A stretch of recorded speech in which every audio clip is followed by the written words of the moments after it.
Welcome. Welcome again. This is my third birth journey through the seasons. And wherever I find you today, I hope that you're warm and cozy. Here, as you can see, the snow has melted since last week.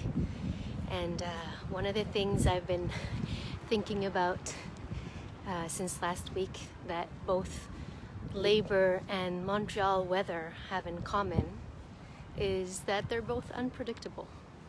So at this moment, the sun here is out and the grass is green. And who knows what tomorrow will bring, eh? So I'm super excited to jump on here again. And this week in the cycle of journeys, I'm going to talk about bonding and focus on bonding throughout birth and labor. And I'll just say my name is Mika Rock. I'm a Montreal-based birth doula and childbirth educator. And you can find me here on my Facebook page. Remember to follow me. I'm on Instagram, Mika Rock Doula, and now on Spotify. You can actually find birth journeys through the seasons if you just want to listen and do it whenever it's the right time for you.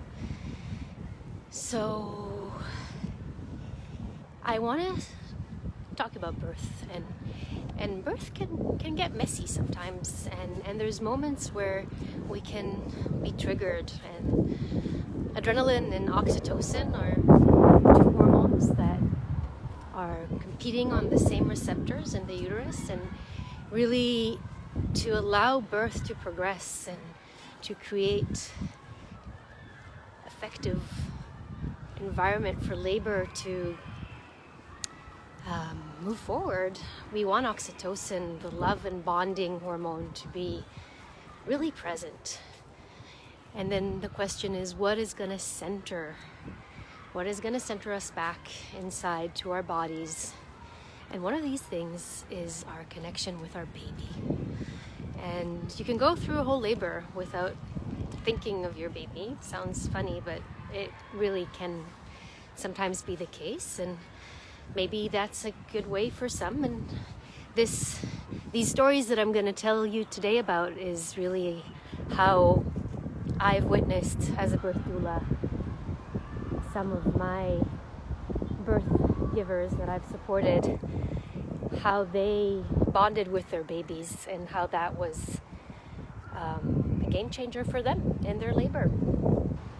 So it's a bit windy here today, so I hope my mic is picking me up well. If not, this is the weather that I'm in this moment, and the wind is picking up even more.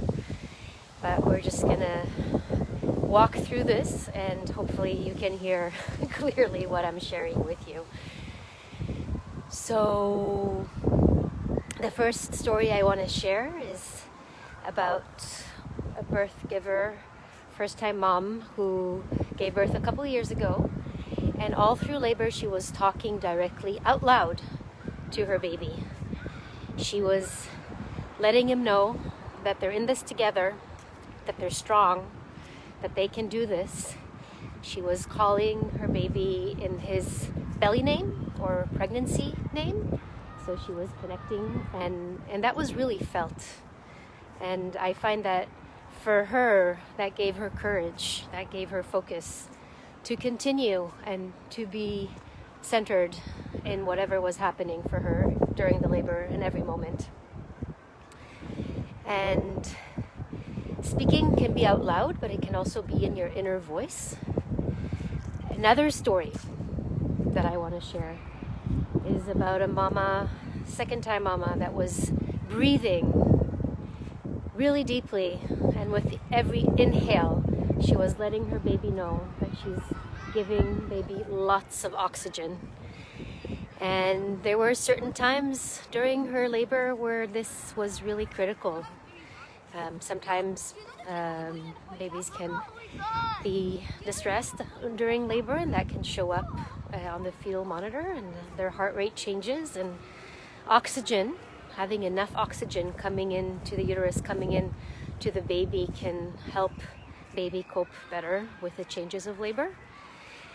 And I want to say that babies are not just passengers, they're active participants navigating through birth. And if we can have them with us, if they know that we're connected throughout, it can make a huge difference for them as well.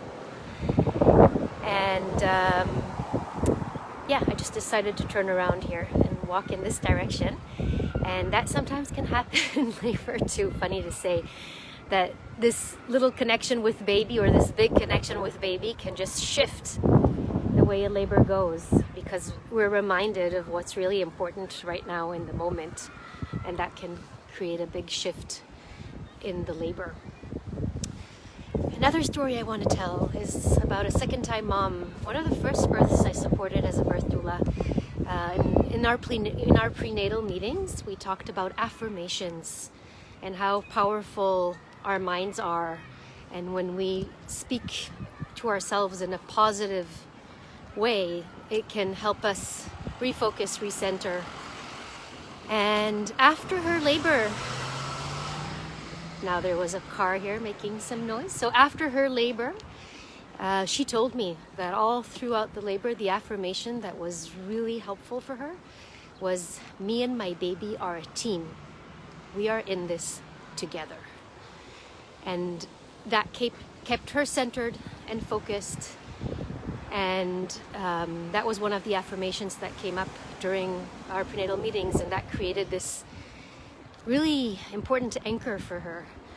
And we don't really know in advance what's going to be that tool or that specific anchor that's going to help us get through those more tight or contracted moments of labor. But it's good to have many of them ready.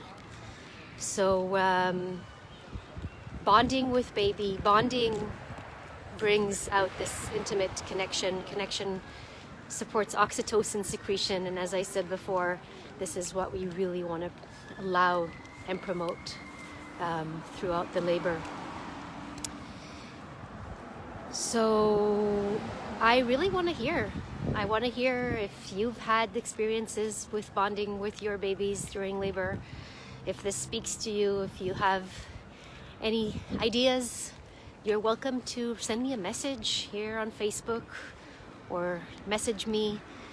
I would love to get feedback, to know where these walks, these journeys meet you. And I will be jumping on again, as I've been every Thursday now. I'm kind of challenging myself. Today is really a mild day, so it's quite nice to be out here walking. We'll see what next week brings.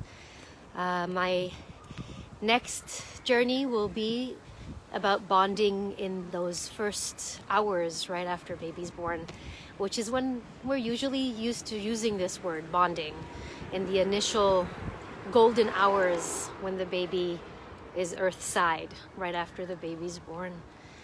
So join me then. Thank you for being here. Lots of love from me here in Montreal. All the best.